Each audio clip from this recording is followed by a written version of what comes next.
সারা রাতি হচ্ছে প্রচণ্ড বৃষ্টি, তাই আমি চলে এসেছি সকাল সকাল একদম ছাদে। আর ছাদে এসে দেখো ছাদের পরিবেশটা।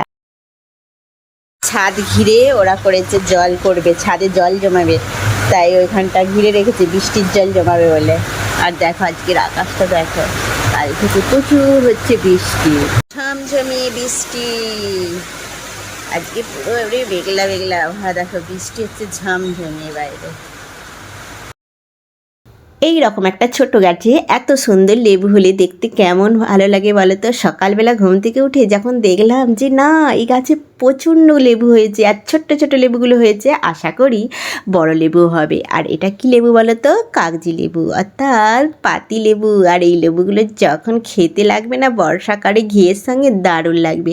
তবে আমার দিকে অপেক্ষা করতে হবে, কত বড় হয় সেটা দেখার বিষয়। বড় হয় না তার আগেই পড়ে যায়, সেটা আমার দিকে দেখতে হবে।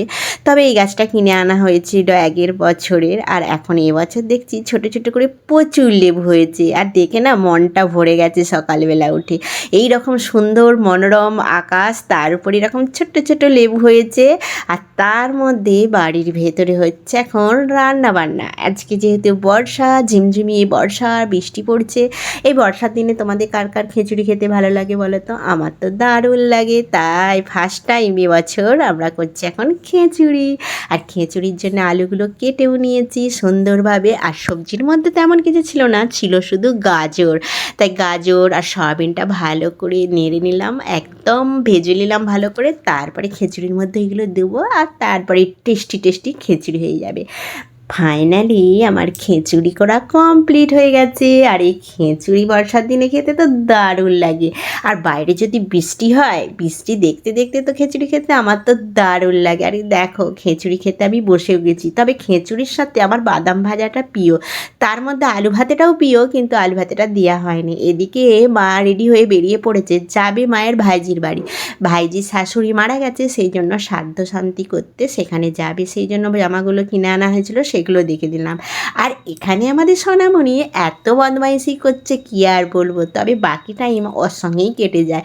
যখন সময় কাটে না, শুধু ওর সঙ্গে একটু বকবক করে নেব, ব্যাস, সময় যে কোথা দিয়ে চলে যাবে সেটা বুঝতেই পারে না। আর দেখো ওনা খুব বকতে পছন্দও করে। আর দেখো কীভাবে বকছে, আর নতুন চুড়ি কিনে আনা হয়েছে, আর সেটা দেখে ওর না বিন্দাস মজা। আর খুব ফুর্তি হয়েছে, মজা করছে। আর নতুন চুড়িগুলো দেখে না ভেবেছে বোঝা দাদা ভাই দিয়েছে, আর দাদা ভাইকে খুব ধন্যবাদ জানাচ্ছে। আর দেখো মজা করে গেছে। তার মধ্যে দাদা ভাইয়ের একটা ছোট্ট পুতুল পেয়ে গেছে, আর সেটা নিয়ে হচ্ছে। তারপরে বৈকালবেলা আমরা চলে গিয়েছিলাম ছাদে। আর ছাদের মধ্যে দেখো কি অবস্থা, বৃষ্টিতে ভিজবে। আর ছাদের ছিটে পড়েছে, সেখানে জল পড়েছে, আর সেই জলের মধ্যে মানে অনবরত লাফাচ্ছে। আমি তো যত মানা করছি তত লাফিয়ে যাচ্ছে। মনে হচ্ছিল যে ওকে নিয়ে চলে যায়, কিন্তু এত মজা করে খেলছে না, আমারও দেখতে দারুণ লাগছে। সেই জন্য ওকে একটু খানিকক্ষণ রেখেছিলাম, যা তুই যা, তোর মজা করার ইচ্ছা করলে। আসলে বাইরে তো বেরাতে পারে না, পেয়েছে সময়, আর আমি একটু সময় পেয়েছি আজকে, সেই জন্য ওকেও নিয়েও এসেছিলাম ছাদে। আর ও তো বিন্দাস মজা করে যাচ্ছে, আর সেই মজা দেখে আমারও ভালো লাগছে। আর বৃষ্টির দিনে এরকম মজা করতে কার লাগে ভালো বলো? তোমরা অবশ্যই কমেন্ট করে জানাবে। Tata, bye bye. আজকের ভিডিওটা তোমাদের কেমন লাগলো অবশ্যই জানাবে।